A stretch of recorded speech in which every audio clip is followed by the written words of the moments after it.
Welcome back to the Sports Show with Woody and Les and everyone else. Let's go to the phone right now and bring in Andrew Brandt, ESPN NFL business analyst. He also writes for Monday Morning Quarterback. Andrew, welcome to the show.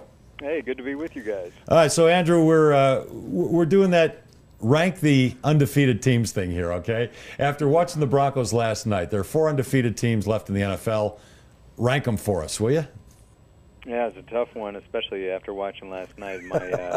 My 10 years with the Packers, I'm going to probably lose some bias here, but I think right now you'd probably still have to put the Patriots at the top.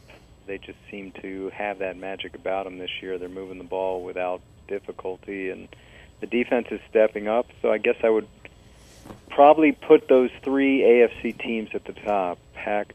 Patriots, Broncos, Bengals, and then Packers, Panthers. Packers aren't undefeated anymore, Andrew. I hate to break it to you. I know, but I would take them over the Panthers, which actually they play this week, so we'll see. Okay. Andrew, this Woody, and I just got through saying a few moments ago, and I'd like to get your observation about the Packers since you're so closely aligned to them. Yeah. But the defense was a fraud last night, and I felt sorry for them. They lost 2 cornerbacks in the game. They already playing 2 young cornerbacks. They were playing safeties at cornerback. Their starting safety Sam Shields, their best cornerback, went out early in the game. Then they had their safety, one of the starting safeties, playing for the first time last night. Juice Peppers, we didn't hear a thing from him last night, and Clay Matthews Jr., he was hurt in the middle of the game, but he really didn't dominate. And if I were the Packers, I'd be very, very concerned about that defense going forward. And the Vikings are just looming there, 1 game behind. Yeah, and they haven't played. I mean, I think all this gets down to when that sort of meaty part of the schedule comes in. Listen, if I looked at the Packers' schedule going in, a Sunday nighter at the Broncos, retiring Bolin or having a tribute to Bolin, and you know the way that crowd's. I've been there, and when I was with the Packers, that's a really tough place to play. I wouldn't mark that down as an L, and it's their only L. That defense you talked about has been interesting because there was a stat that Al Michaels brought up last night. I think they're in the 20s in rank or in the 20s in yards, but they were first in points allowed. So they were allowing teams to sort of bend but don't break, come move the ball all the way down the field, and then not score, not get home, as they say. Well, the Broncos got home, and that was something they hadn't seen before. And, you know, again, we have to sort of, we're in a week-to-week league. We'll see what happens. If the Packers come out and beat up the Panthers next week, then we're back. But that game's on the road, too, isn't it? Yeah, that'll be a tough one. And now the Packers have only played 3 road games, and everybody was just exclaiming about, oh, that hard count. Well, when you play on the road, that hard count goes away. He tried one time last night to hard count on a 3rd and 4 or 5, and nobody bid on that. So it doesn't work on the road like it does at home, and they still got a majority of their games on the road, and going to Carolina. And I would say offensively, we saw the defensive template against everybody talking about, oh, here's how you're going to defend Peyton Manning. Well, the way I was just telling Les that what was interesting to me last night is that Von Miller and DeMarcus Ware ran upfield. They didn't run at Aaron Rodgers, and they kept him in the pocket. He throws great on the run. Offensively, you have to be concerned. Lacy is fat. He didn't run well. The wide receivers never got open, and the offensive line wasn't very good. Yeah, it was really a well-done performance by the Broncos. But again, I'd like to see where this goes because, again, you've got the Packers that have 2 games left against Detroit. You can kind of chalk those up. And it comes down to where are teams going to be late in the season? Are they getting better? Are they getting worse? Are they coming over injuries with guys getting back? Those kind of things. And again, I talked about the top 3 teams I would rank now in the AFC. I just don't see it in the NFC. I don't trust Seattle with that offense. That they have trouble scoring. They have trouble scoring points. And I hate to say it, I don't really trust Arizona yet.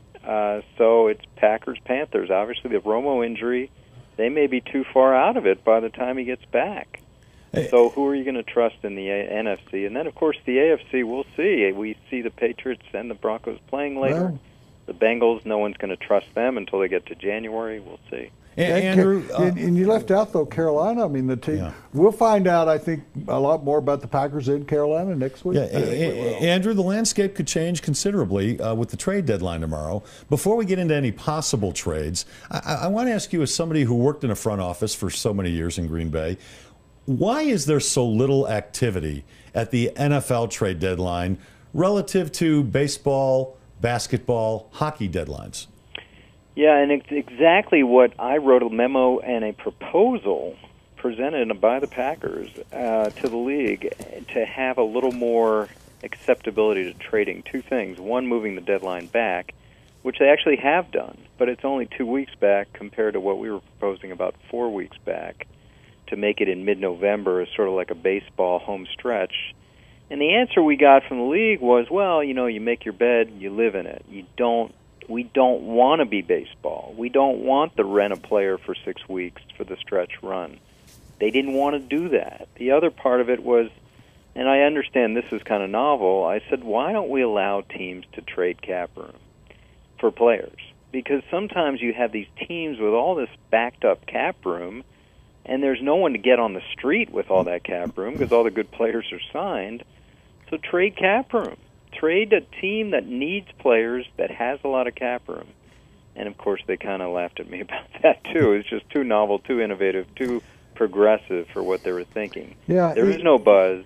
Yeah. There's nothing about trades. And I think one reason, if I could finish about it, is that the football schematic, it's not baseball where you can plug in a pitcher, plug in a catcher, plug in a hitter, or even basketball. It's schematic and a 4-3 and 3-4 and cover 2 and cover 3, and that tends to be the reason you don't see a lot of trades.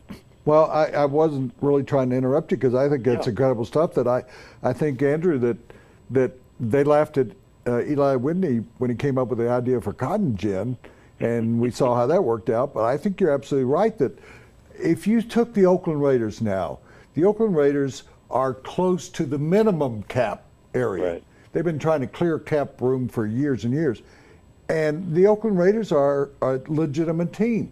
If the Oakland Raiders could trade, as you say, some cap room and get some players, they could make a run here, a wild card spot in the AFC. Well, if the season ended today, they would be the 5th seed in the AFC. That's why I'm saying I think, Andrew, you're right that I hate to see where baseball where you rent a player for the last month or so, and even they get guys that they can't even play in the playoffs. So I don't like that design as much, but I like that the trading deadline was pushed back, and I liked it if there's a way to create more room so that if you're an Oakland Raiders, you can clear, the cap. Is it possible, Andrew, that the cap could kind of be flexibilized?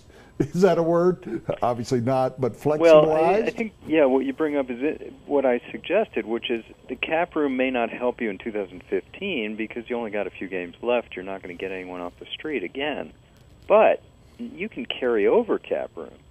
So say you trade a player and you give up $10 million of cap room. You're not going to use it this year, but you carry it into next year. You have a big number to go chase free agents, improve your team next year. That's value. That's value. So teams are always talking about how do we get value for this player, and sometimes you even hear about what I call the ham sandwich trades, where you get a 7th-round pick in 2020 just to say you got something. But instead of that, what if the team gave you, $700,000 of cap room? That's no skin off their back if they have $30 million of cap room. So those are ways I think you could be a little more flexible. But given the conditions that exist right now, do you think because there's so many bad teams and that the league is top-heavy with fewer teams than normal? Over the years, that was a P. Rozelle. This. P. Rozelle wanted virtual parity. Yeah. Every team 8. Well, this year we're seeing that there are 8 teams that are good and there are 10 teams that are awful. I mean, is that going to generate more trading tomorrow because of that? Or less? My experience is always the same these 3 days between Sunday night and Tuesday afternoon. A lot of smoke, a little fire. Everyone talks, but the smart GMs are always asking the same question. Why are you getting rid of this guy? You tell me he's a good player. You tell me I could use them. Why don't you want them? And it tends to be their contract, attitude, character, some issue they don't want the player, and everyone backs off. I think there'll be some trades, but there'll be no trades that you care about. I mean, backup players that need a shot somewhere else, or a little bit of one of these ham sandwich, trading a guy you don't have to cut him, get a seventh-round pick in a couple years.